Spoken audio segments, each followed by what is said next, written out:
मैं रास्ते की साइड में दौड़ी दौड़ी जा रही थी। 1 मिनट के लिए भी रुकना मेरे लिए खतरे से कम नहीं था। मैं अब बहुत ज़्यादा ही थक चुकी थी। मेरे अंदर इतनी भी ताकत नहीं थी कि मैं अब ज़्यादा दौड़ पाऊंगी। फिर भी मुझे अपनी बच्ची को किसी भी हालत में बचाना था। हेलो दोस्तों, मेरा नाम निधि है और मुझको अपनी सौतेली माँ ने बड़ा किया है, क्योंकि मेरी माँ मेरे जन्म के साथ ही मर गई थी। इसलिए मेरे पापा ने दूसरी शादी कर ली थी। मेरे पापा तो मुझे प्यार करते थे, लेकिन नई माँ के ऊपर मैं बोझ थी। पूरा दिन मुझसे घर का काम करवाती थी। मेरी सौतेली माँ की बेटी प्रियंका को जो लड़का देखने के लिए आया था, उसने प्रियंका को पसंद करने के बजाय उसने मुझे पसंद किया और वो लड़का मेरे साथ शादी करना चाहता था। यह सुनकर मेरी सौतेली माँ मुझ पर बहुत ज़्यादा गुस्से हुई और उसने मुझे एक रूम में बंद कर दिया और कुछ भी खाने पीने को नहीं दिया। मेरे पापा को मुझसे प्यार था, लेकिन वह सौतेली माँ के सामने कुछ बोल नहीं सकते थे। 2 दिन के बाद मेरी सौतेली माँ कमरे के अंदर आई और मुझ पर साड़ी फेंक कर बोली, तैयार हो जाना, आज तेरी शादी है। यह सुनकर मैं एकदम चौंक गई। मैं उसके सामने कुछ भी नहीं बोल पाई। मुझ में इतनी हिम्मत नहीं थी कि मैं सौतेली माँ के सामने लड़के के बारे में कुछ भी बोल पाऊँ। सौतेली माँ ने मेरी शादी उसके दूर के रिश्तेदार के लड़के के साथ तय कर दी थी। मैं अपने पापा को गले लगाकर जोर जोर से रोने लगी। पापा ने मुझे आशीर्वाद दिया और कहा, जहाँ भी रहो खुश रहो। मैं मेहुल के साथ शादी करके अपने ससुराल आ गई। मुझे लगा कि मुझे बहुत मजबूत सहारा मिल गया है, लेकिन मुझे क्या पता था कि यहाँ भी मेरे लिए दुखों के पहाड़ पहले से ही बने हुए हैं। मेरे पति घर में सबसे बड़े थे, फिर उसके 3 भाई और 2 बहनें थीं। मुझे लगा कि चलो, अब मेरे पति भाई बहनों में सबसे बड़े हैं, इसलिए मैं घर की बड़ी बहू हूँ। लेकिन मेरा यह सिर्फ ख्याली पुलाव था। मुझे तो इस घर पर काम वाली बाई बनाकर लेकर आए थे।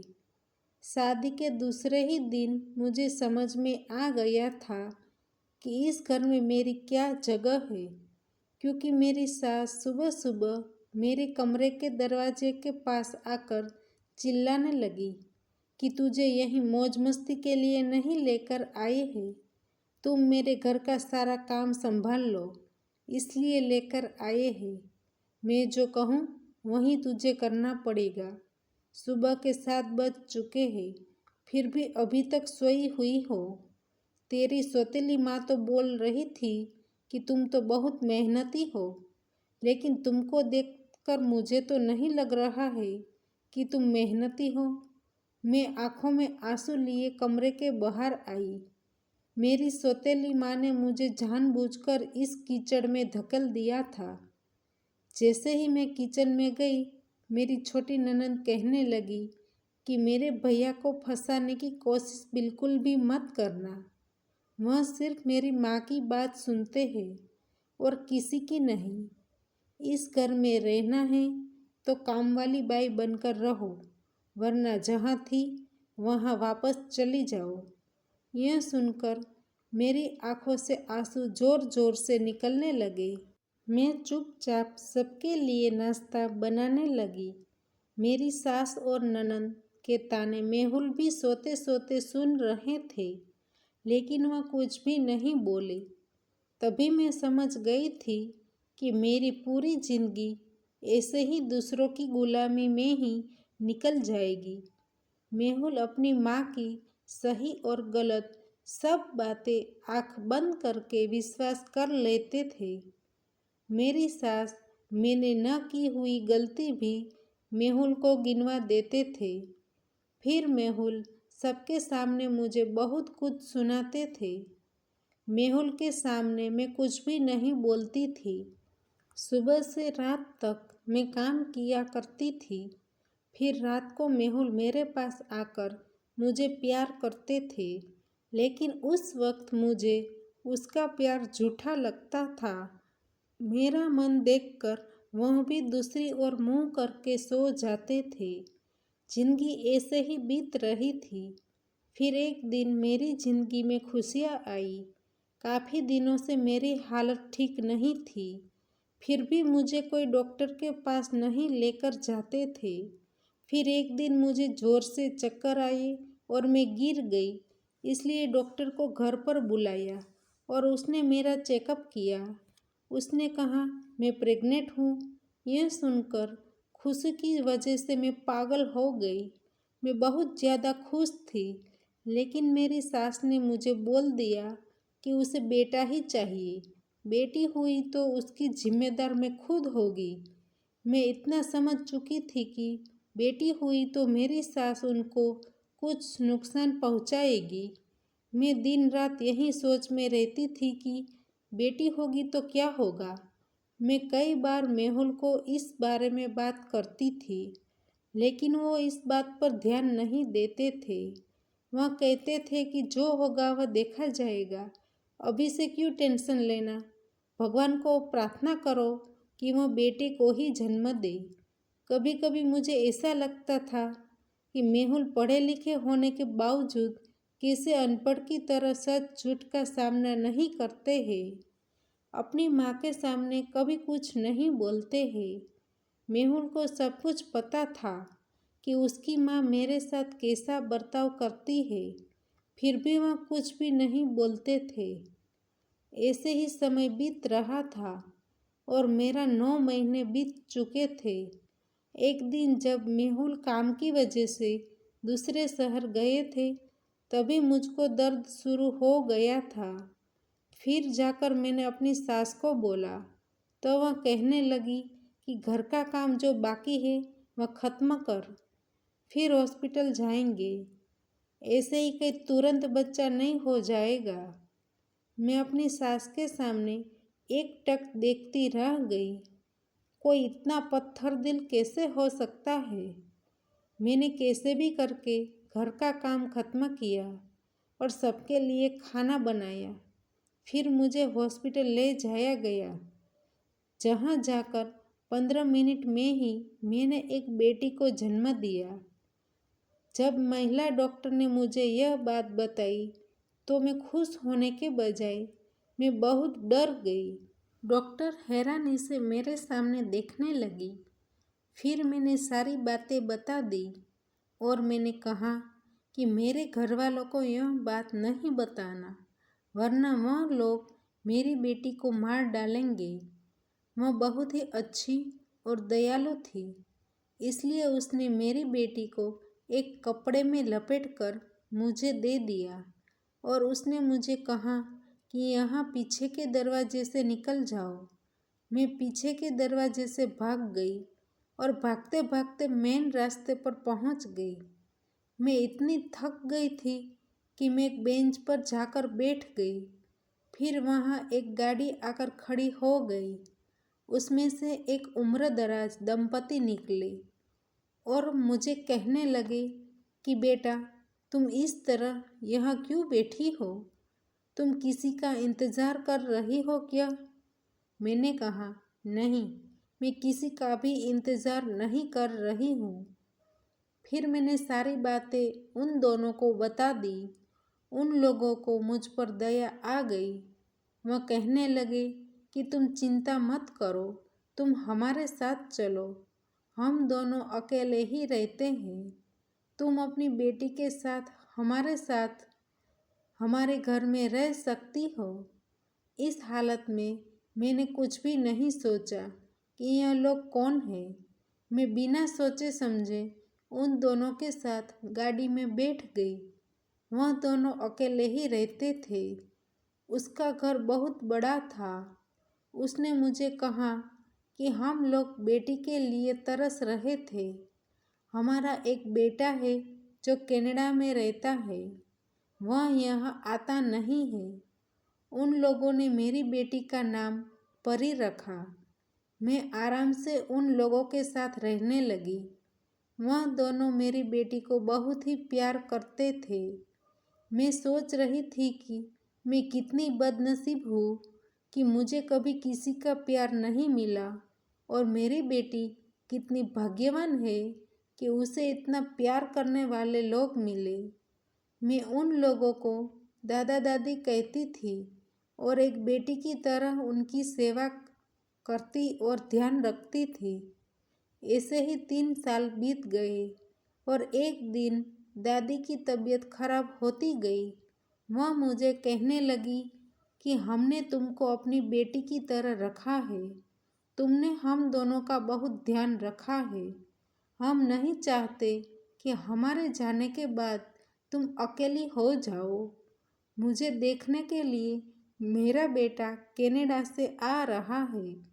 मैं चाहती हूँ कि तुम दोनों की शादी करवा दो, क्योंकि सदा के लिए तुम और तुम्हारी बेटी हमारे घर में ही रहो। एक बात मैं आपको बता दूँ कि मैंने उन लोगों को कहा था कि मेरे पति मर गए हैं। मैं मन ही मन सोच रही थी कि मैं तो शादीशुदा हूँ, उसके बेटे के साथ शादी कैसे कर सकती हूँ। दादी और दादा मेरे मुंह से हाँ सुनना चाहते थे। मैं ना न बोल सकी, क्योंकि मैंने सोचा कि बीमार लोग की मन की इच्छा पूरी करनी चाहिए। फिर मैंने सोचा कि उसका बेटा आएगा तो मैं उसको बता दूंगी कि मैं शादीशुदा हूँ। 2 दिन के बाद उसका बेटा आने वाला था। घर में कुछ अलग ही खुशियाँ थी। 2 दिन के बाद उसका जब बेटा आया और उसको देखकर मेरे होश उड़ गए, क्योंकि वह मेहुल थे। लेकिन मेहुल इनका बेटा कैसे हो सकता है, मुझे कुछ समझ में नहीं आ रहा था। मैंने जल्दी से अपनी बेटी को उठा लिया और मेहुल को कहने लगी कि मेरे नज़दीक आने की कोशिश मत करना, वरना मैं आपको भी मार दूंगी। वह मेरी ओर जल्दी से आ रहे थे। वह कह रहे थे कि तुम कहाँ चली गई थी, मैंने तुमको कहाँ कहाँ नहीं ढूंढा। मेहुल की आंखों में बेचैनी और बेटी को मिलने की तड़प थी। मैंने सोचा था कि मैं कभी भी मेहुल को नहीं मिलूंगी। मुझे क्या पता था कि वह इस तरह मुझे मिलेंगे। वह मुझे बार बार बोल रहे थे कि डरो नहीं, मैं अपनी बेटी को कोई नुकसान नहीं पहुंचाऊंगा। लेकिन मुझे उन पर विश्वास नहीं हो रहा था, क्योंकि वह अपनी माँ की सारी बातें मानते थे। दादा दादी को कुछ समझ में नहीं आ रहा था कि क्या हो रहा है। वह हम दोनों को देख रहे थे। दादा दादी की नज़र में मैं एक विधवा थी। फिर एक के बाद एक रिश्ता खुलने लगा। उसमें पता चला कि मेहुल दादा दादी के ही बेटे थे। बचपन में उसने चाचा चाची ने उनको गोद लिया था, क्योंकि उन लोगों को कोई संतान नहीं थी। मेहुल को गोद लेने के बाद चाचा के घर बच्चों की लाइन लग गई। मेहुल की एक बड़ी बहन भी थी, लेकिन कुछ कारणों की वजह से उनकी मौत हो गई। फिर दादा ने उनके छोटे भाई को बोला कि मेहुल उनको वापस कर दे, तुम्हारे घर तो 5 बच्चे और भी हैं। लेकिन चाची ने मना कर दिया, क्योंकि उसकी नज़र दादाजी के पैसों पर थी। मेहुल भी चाची जी को बहुत प्यार करते थे, क्योंकि बचपन से उन्होंने ही मेहुल को पाल पोस कर बड़ा किया था। इसलिए मेहुल उनकी हर बात मानते थे। एक दिन चाची दादा के पास आए और कहने लगे कि मेहुल को विदेश भेजना है, इसलिए पैसों की ज़रूरत है। यह कहकर काफ़ी सारे पैसे ले गए थे। दादा दादी को ऐसा था कि उसका बेटा विदेश में है, लेकिन उसका बेटा तो यहाँ कोई छोटी मोटी जॉब करता था। मेहुल ने भी इस बात को कभी भी दादा दादी को नहीं बताई थी, क्योंकि उसको बहुत दुख होता।